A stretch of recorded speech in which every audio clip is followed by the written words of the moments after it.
It's sort of strange to look back on my life and see that a majority of my life has been spent trying to change other people. And fortunately, I'm aware of myself enough to know exactly why it is that I have done that. I'm not going to get into why, but if there's something that I've learned, it's that there's only one way that people change. And, like, there are different things that I've seen throughout my entire life, like hitting rock bottom or this, that, like whatever it is that, might trigger or cause somebody to change. But let's look at childhood, right? Because in childhood, we learn ways of living, right? Which ultimately becomes thinking, feeling, and behaving, right? Which ultimately creates a person's personality, right? Well, what happens is all of this stuff becomes patterns of behavior, right? And it's just wild because when you look at it and realize that, okay, well, since childhood, a person develops and they learn patterns of behavior, right? So let's go back to my own experience of trying to change people, right? The only way that a person actually changes is one, well, actually, I guess it requires like two parts. But I'm sharing my experience with this because I have, maybe not entirely, but I am at this point like graduating from changing people. Or I should say, feeling the need, the urge to change people. But people only change when, one, they actually fucking want to, and two, it has to do with choosing a different approach, right? So, say for instance, if my pattern of behavior is oversharing in social settings, telling people things that maybe are not appropriate or that I shouldn't be or that are confidential or, that have to do with other people and therefore have boundaries and therefore I need to respect those boundaries, so therefore I should not be sharing that stuff because then that would be oversharing. Like, for instance, when you see somebody and you tell them about your entire fucking life story. They don't need to know your occupation. They don't need to know where you're from. They don't need to know this, that, and the other. And I understand some people might be like, well, Chris, I'm just a friendly person, and that's just the way that I go about my relationships, regardless of whether the person is new or that I've known them for a decade or more. It's still oversharing. And not only that, but I've noticed that when I watch somebody overshare, I watch how they compose themselves, right? I watch how they approach the person, right? And maybe I can notice, like, tension. Maybe they're tense. Maybe they're a little bit anxious, right? Maybe they're used to, right? Just like the over-explaining, right? So a person only changes when they want to, like when they actually want to. Rarely is it going to come from an external force, because I'm sure that there are cases out there where somebody has hit rock bottom, usually an external force, and then they just carry out the same fucking behavior over and over and over again.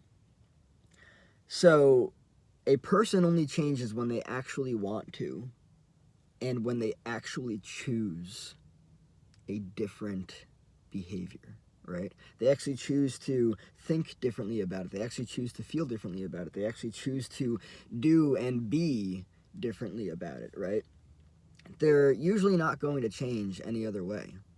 Change, true lasting change from everything that I've experienced, comes from within. In my case, also. I have decided to, I don't know, stop oversharing, right? That is a behavioral change. What has caused me to stop oversharing? Oh, boundaries, for instance, right? People don't need to know what I do, where I'm from, this, that, and the other. It can be as friendly as a hello, goodbye, and that's it, right?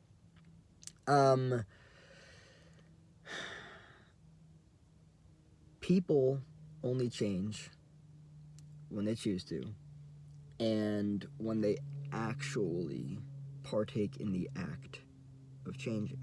And that means, like, say for instance, in the case of oversharing, right, or drama, gossip, involving themselves in some type of chaos that is probably familiar to childhood because maybe they were raised in an environment of chaos, right? And by the way, I have experienced how challenging this can feel, right? When you're used to oversharing, right, you feel an urge to overshare. It's the familiarity of connection. When you're used to drama, you want to hear about how potentially horrible somebody else's life situation is so that it makes you feel better about yourself. When you gossip, it's the same thing. Chaos, you're looking for dramatic shit out there, right? To actually change is to choose to not partake in the oversharing, to not give an ear to the drama and the gossip, to not involve yourself in situations of chaos, right? And by the way, it gets all itchy and scratchy. Oh my goodness, I need the oversharing, I need the drama, I need the gossip, I need the chaos. It gets itchy and scratchy. You have this urge because you're hardwired to do that. You have this urge to give in, to partake to that, right? But then when you choose to not, that's when things change. And by the way, it's not that it changes right away.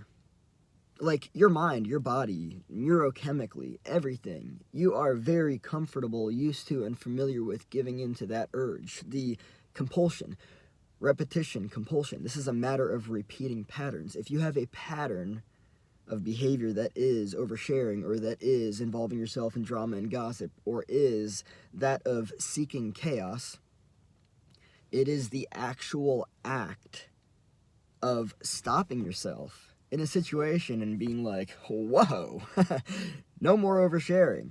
Or in this situation, I'm going to choose to do something differently. And when this person asks me, and this is real, by the way. I've noticed that somebody asks me, how's your family doing? How's your brother doing? How's your sister? You know, like, whatever, right? How, like, who? Like, it doesn't matter, right? How are the sibs, right? Siblings.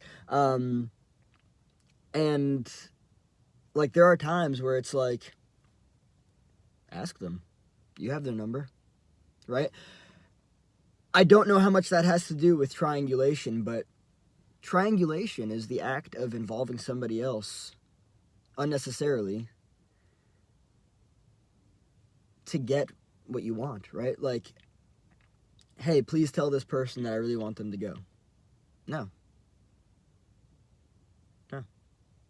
You do it yourself.